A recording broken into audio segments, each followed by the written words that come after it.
3월 말이 되며 봄이 완연히 다가왔음이 느껴지지만 우리 경제는 아직 부문별로 온도차가 있는 것 같습니다. 수출, 고용처럼 양호한 흐름이 나타나는 부분이 있지만 한편으로는 장바구니 물가가 높고 내수 회복세가 더뎌서 국민들의 체감 경기는 여전히 어렵습니다. 잠시 전에 끝난 비상경제 민생 회의에서도 민생경제 회복에 대한 고민을 바탕으로 국민의 부담은 줄이고 민생의 활력을 높이는 방안을 논의하였습니다. 오늘은 우리 경제 동향을 간단히 설명드리고 어제 국무회의에서 의결된 예산안 편성 지침과 오늘 비상경제 민생회의에서 논의한 내용을 함께 말씀드리겠습니다. 첫째, 경기 진단 및 전망입니다. 우리 정부는 출범 직후 전례 없는 글로벌 복합 위기 상황에 직면했지만 위기 극복을 위해 민관이 함께 노력한 결과 지난 2년 우리 경제는 여러 어려움 속에서도 상대적으로 선방하였다고 평가합니다. 2022년 5월부터 2024년 2월 기간 중 OECD 국가 평균 대비 3.7%포인트 낮은 물가 상승률을 기록하는 등 빠르게 물가 안정 흐름을 회복하였고 2023년 역대 최고 고용률과 역대 최저 실업률을 달성하는 등 고용도 양호한 모습입니다. 작년 말 영국 이코노미스트지는 물가, 성장, 고용, 주가를 종합적으로 고려하여 우리 경제 성과를 OECD 35개국 중 2위로 평가하기도 했습니다. 올해는 세계 교육 회복 및 반도체 업황 개선으로 우리 성장률도 작년 1.4%에서 2.2%로 높아질 것으로 전망합니다. IMF는 명목 GDP 1조 달러 이상의 주요 선진국 중에서 올해 우리나라 성장률이 가장 높을 것으로 예상하였으며 작년 대비 성장률 상승폭도 가장 크게 나타날 것이라고 전망하였습니다.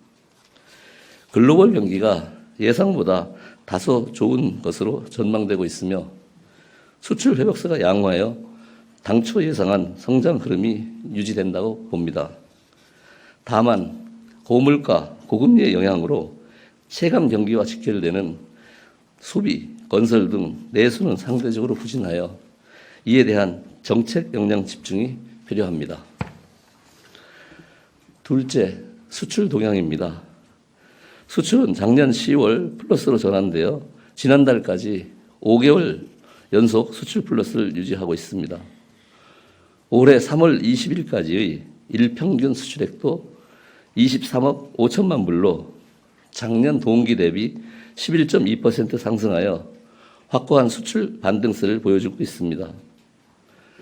특히 우리나라 수출의 5분의 1을 차지하는 최대의 수출 품목인 반도체는 메모리 감산 효과 본격화, 서버 등 수요 증가, HBM 등 고부가 품목의 수요 확대 등으로 지난해 11월 수출 플러스로 전환된 이후 금년 2월까지 4개월 연속 수출이 증가하고 있으며 1, 2월 수출은 전년 동기 대비 61.4%의 폭발적인 성장세를 기록하고 있습니다. 3월은 전년 대비 조업일수가 적지만 반도체를 포함한 IT 품목의 수출 호조세 등에 힘입어 수출 플러스와 무역수지 흑자 흐름이 이어질 전망입니다.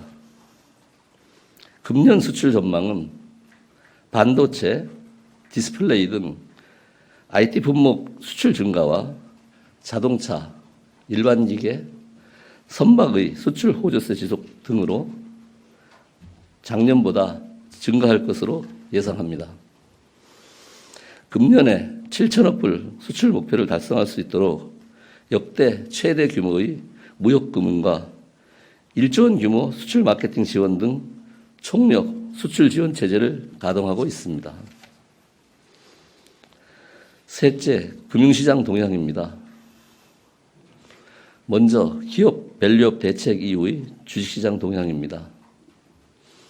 정부는 1월 17일 민생토론회 이후 코리아 디스카운트 해소와 자본시장 활성화를 위해 세제 개편, 기업 지배구조 개선, 기업 밸류업 지원 등 여러 가지 대책을 추진 중에 있습니다. 이러한 정부의 노력에 시장도 화답하면서 우리 증시는 지금까지 긍정적인 흐름을 보여주고 있습니다. 코스피 지수는 민생토론회 이후 PBR 주가순자산 가치가 낮은 종목을 중심으로 상승하면서 2022년 4월 이후 최초로 2,700선을 넘어섰습니다. 코스피 전체 PBR도 1월 17일 0.88에서 3월 21일 이후 1.0 수준으로 상승한 상태입니다. 우리 시장에 대한 외국인 투자자들의 인식도 개선되면서 2월 중 외국인의 주식 순매수 규모는 1월에 비해 2배 이상 늘어난 56억 달러로 2013년 9월 이후 최대 수준을 기록하였습니다. 정부는 자본시장이 글로벌 경쟁력을 갖추고 국민의 자산 형성에 기여하는 성장 기회의 사다리가 될 수 있도록 정책을 지속적으로 발굴하고 추진해 나갈 계획입니다. 4월 말 5월 초에 2차 세미나를 개최하여 밸류업 공시 가이드라인을 공개할 계획입니다. 자발적으로 기업 가치를 높이는 밸류업 기업과 주주에 대해 법인세, 배당 소득세를 감면할 계획이며 주주권익 보호 등을 위한 기업 지배구조 개선 방안도 구체화되는 대로 발표할 예정입니다. 다음으로 부동산 PF 문제와 저축은행 등 중소금융권 상황입니다. 부동산 PF 문제에 대해 정부는 시장 상황을 면밀히 모니터링하고 있으며 소위 4월 위기설은 전혀 근거 없는 낭설입니다.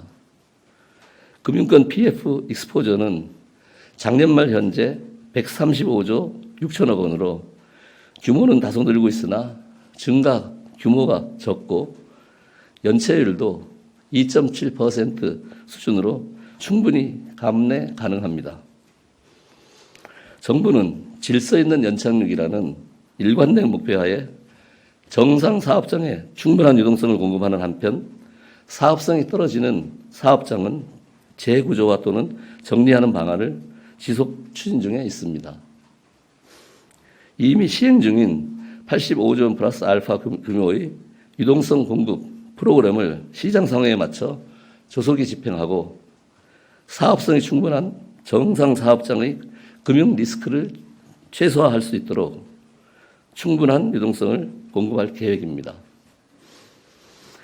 저축은행, 상호금융조합의 경우 당기순이익은 줄고 연체율이 높아지고 있으나 손실 흡수 능력이 충분합니다. 상호금융조합 연체율은 3% 미치며 저축은행 연체율도 과거의 위기 시 20.3%와 비교할 때 6.55%, 작년 말 기준으로 6.55%로 낮은 수준입니다. 저축은행과 상호금융, 업권 모두 자본 비율이 규제 비율을 크게 상회하고 있습니다. 대손 충당금 추가 적립, 자본 확충 등을 통해 손실 흡수 능력을 지속적으로 제고해 나가는 한편 PF 경국내 재구조화, 채무 재조정 등을 통해 연체를 정리하고 건전성 관리를 지속해 나가겠습니다. 넷째, 예산안 편성 지침 관련입니다. 어제 국무회의에서 2025년도 예산안 편성 지침이 의결되어 내년도 예산 편성을 위한 첫걸음이 시작되었습니다. 예산안 편성 지침은 내년도 예산의 큰 방향과 중점 투자 내용을 제시하고 있어서 윤석열 정부 3년차 국정운영 흐름을 읽을 수 있습니다. 매년 3월 말 제출되는 편성 지침이지만 올해 편성 지침의 특징으로는 다음 세 가지를 들 수 있겠습니다. 첫째, 내년 예산 편성 시 24번의 민생 토론회에서 국민들이 제기한 정책 수요에 대한 해답을 담도록 하였습니다. 구체적으로 혁신 생태계 조성, 미래 대비 체질 개선, 약자 복지, 안보 안전 등 4대 분야 중점 투자로 유형화하였습니다. 둘째, 즉각 행동하는 정부 구현을 위해 우리 시대가 당면한 문제 해결에 중점을 두었습니다. 혁신 도전형 R&D, 인구 구조 대응, 청년 미래 도약, 지방시대 구현, 필수 지역 의료 확충 등이 되겠습니다. 셋째, 경제 회복세가 예상되는 상황에서 미래 세대에 대한 재정의 책임성 강화, 국제기구, 신용평가서 평가 등을 감안하여 윤석열 정부 출범 이후 전면 전환한 건전재정 기조를 내년에도 이어나가 건전재정 기조를 확립해 나가겠습니다. 제가 예산실장 시절에도 2차례 예산안 편성 지침을 마련했습니다. 그때마다 그 다음 해에 어떻게 색깔을 낼까 하는 고민을 많이 했던 기억이 납니다. 예산안 편성 지침이 큰 방향성 위주이다 보니까 세부적인 사업을 구체적으로 말씀드리기는 어려운 측면이 있습니다. 내년도 예산 편성과 관련해서 몇 가지 사항을 말씀드리겠습니다. R&D는 2023년보다 확대하는 방향으로 편성을 하겠습니다. 단순 예산 규모 확대에 그치지 않고 작년의 계획에 대한 가시적인 성과를 이어나갈 수 있도록 도전적, 혁신적 R&D 분야 등에 대해서는 대폭 확대하고 도전적, 혁신적 R&D에 대한 예타, 면제로 성과를 조기에 가시화하도록 하겠습니다. 예산안 편성 지침 재정 투자 중점에 필수 의료 분야 육성, 지역 거점 병원의 공공성 확대가 처음으로 포함되었습니다. 오전에 정책실장께서 필수 의료 특별회계와 지역 의료 발전기금 설치 등 필수 의료 중심의 재정 지원 내용을 말씀드렸으므로 추가로 설명드리지는 않겠습니다. 또 예산안 편성 시 현장 수요 반영으로 체감도를 높이고 부처와 지자체 등 관련 기관 간 협업을 강화해 나가도록 하겠습니다. 참고로 금년도 예산 편성 일정을 말씀드리면 어제 국무회의에서 의결된 예산안 편성 지침이 3월 말까지 각 부처로 통보가 됩니다. 각 부처에서는 5월 말까지 기획재정부에 예산을 요구하게 되고요. 예산 당국과 부처의 협의 과정을 거쳐서 9월 2일까지 국회에 내년도 예산안을 제출하는 일정으로 되어 있습니다.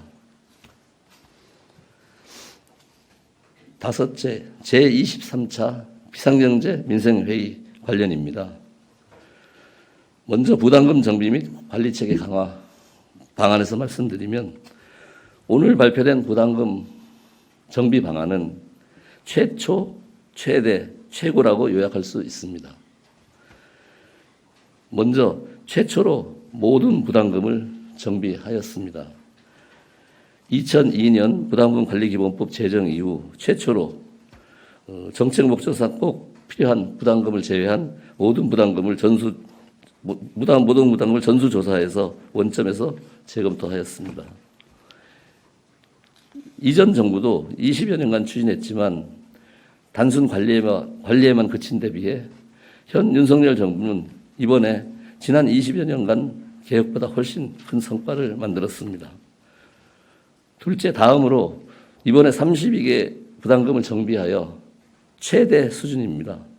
91개 부담금 중 이번에 32개를 정비함으로써 최대일 뿐만 아니라 국민 건강이나 환경 관련 부담금 등 존치가 필요한 50개 제외 시 실질적으로는 모든 부담금을 정비했다고 할 수 있습니다. 마지막으로 사상 최고 규모인 연간 2조 원 수준의 부담이 경감됩니다. 국민과 기업의 부담을 확실하게 줄인다는 데 방점을 두고 부담금 정비 방안을 마련하여 사상 최고 규모의 부담 경감 방안을 발표하였습니다. 윤석열 정부는 즉시 행동하는 정부가 되겠다고 약속드렸습니다. 근본에 마련한 정비 방안을 속도감 있게 추진하고 실제 요금이나 가격 인하로 이어질 수 있도록 노력하겠습니다. 다음으로 한시적 규제 유예 방안입니다. 국민의 부담 완화와 기업의 투자 확대를 위해 총 263건의 규제를 2년간 한시적으로 유예합니다. 유예되는 규제들은 경제단체와 지자체에서 꾸준히 개선을 건의하거나 각 부처가 현장 소통을 통해 발굴한 것들입니다. 한두 가지 과제를 말씀드리면 새 승용차의 최초 검사 주기를 신차 등록 후 4년에서 수리 보증 기간과 동일하게 5년으로 개선하고 서울 등 도심에는 신규 검사소를 확충하여 국민 생활의 불편을 경감되게 할 것입니다. 또 청년, 신혼 부부 등을 위한 임대주택인 행복주택에 입주할 수 있는 기간을 6년에서 10년으로 늘림으로써 주거 안정성이 높아지게 됩니다. 마지막으로 민생 활력 제고를 위한 취약 부문 금융지원 방안에 대해서는 부동산 PF 관련 사항만 추가로 말씀드리겠습니다. 주택금융공사와 주택도시보증공사의 PF 보증 규모를 현행 25조 원에서 30조 원으로 5조 원 확대하고 PF 정상화 펀드 지원 대상을 현재 부실 우려가 있는 사업장에서 일시적인 자금 애로가 있는 정상 사업장까지 확대하게 됩니다. 아울러 대통령께서는 한국은행도 최종 대부자로서 필요시 금융시장 안정을 위해 적극적인 역할을 해줄 것을 당부하셨습니다. 네, 이상입니다.